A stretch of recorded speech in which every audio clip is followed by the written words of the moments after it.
This is my imitation of a chicken.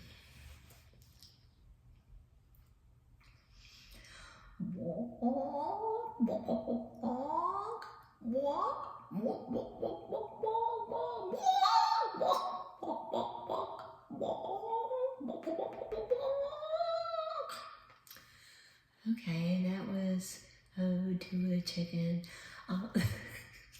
The reason I did that is my mom always told me that she and I had inherited chicken vocal cords.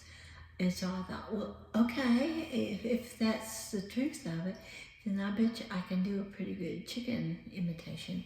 So that it's up to you, the viewers, to decide, was that a good chicken imitation? You know, if not, now if it was, I can expand on the repertoire.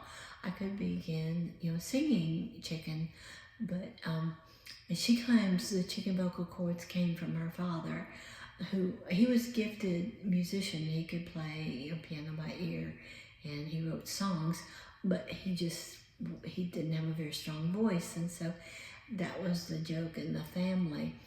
And so that's my chicken story. So I hope this makes the rest of your weekend pleasant and enjoyable. So that means bye in chicken.